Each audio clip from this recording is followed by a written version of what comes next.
Hey guys, so this week on AdoreThem.com we are talking about birth and labor, which means we have a whole bunch of birth stories up on the website for this week. I know those were something that I read a ton before the birth of my first son and a lot before the birth of my second son as well, that I really wanted to hear different stories from real women. So we have a bunch of those up on the website this week. But the point of this video is something that I saw as we were building out this collection. We have stories about home births, and we have stories like my own of hospital C-sections and, you know, different variations in between. And it really drove home the point to me that the point of birth, you know, is to deliver these healthy babies. And a lot of times, regardless of how they get into this world, that's one of the most important things.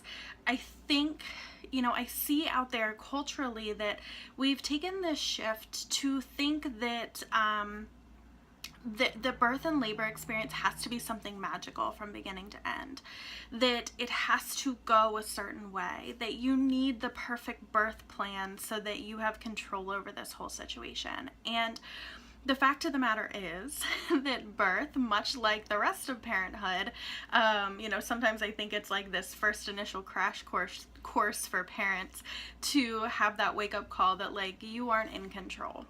You're just not. There's things that you can plan, you can educate yourself, you can prepare. There's absolutely things you can do along this process.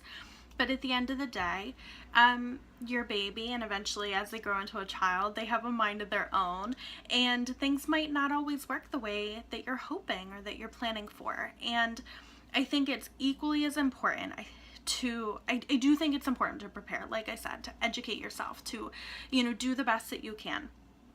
However, I do think it's important to have a healthy dose of, you know, reality in there, that things might not always go according to plan. And if you have those expectations going into it, understanding that things might go a little bit differently, I think that it helps, because you hear stories of women that go into this expecting it to be one way, and they're devastated when it doesn't turn out that way. And that's tough, and that's tough to heal from. So I feel like managing those expectations up front can be very helpful. And like I said, birth and labor is kind of similar to parenthood in that regard too, that, like, yes, it can be a magical experience. You know, it's magical and it's special and it's something you'll never forget, bringing your baby into this world. 100%, I'm on the same page with you. However, that birth and delivery process, you might not enjoy every single second of it, and that's okay. Just like you're not going to enjoy every single second of parenthood, you know, treasure those moments. Well, you know, there's some moments that you might not treasure as much. The moment where your kid's throwing a tantrum in the middle of a shopping mall, you know, you don't necessarily have to be enjoying that in the moment. Same thing, if you're in the middle of a contraction, you know, you don't have to be enjoying that necessarily in the moment. But like I said, the goal is to have that healthy baby. The goal is to have that overall good experience, that at the end of it you pushed through. Interesting term to use, I guess, but you pushed through, you came out the other side, and you're holding your baby. That's what makes it magical.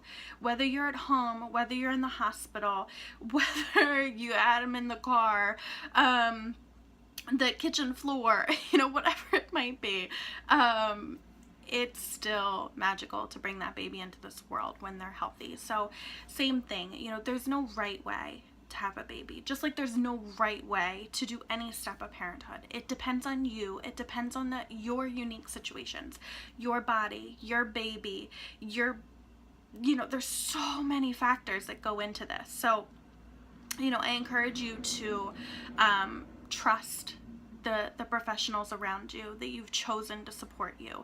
If you're not feeling supported, if you don't trust the people that are working with you to deliver this baby, I think you need to look for someone else.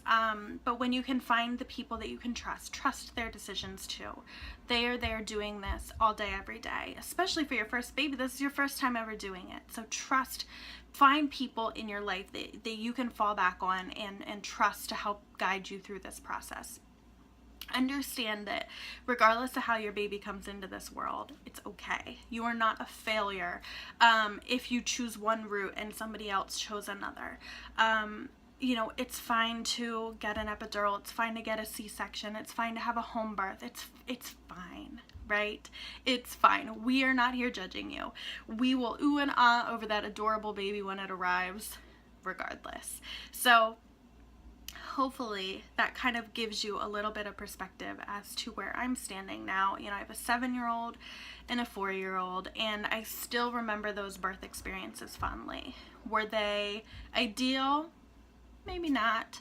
The second one was better than the first, but it doesn't change the kids that they are. It didn't change the mom that I am today. It doesn't change our relationship. It really, really, really doesn't.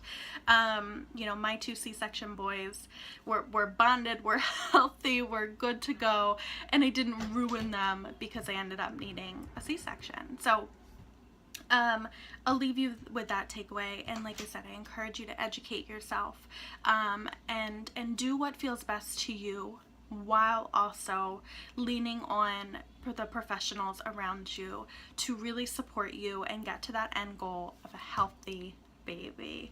So like I said, you can check out the full collection at adorethem.com. I will include the link in the description down below, and I will talk to you guys later. Bye.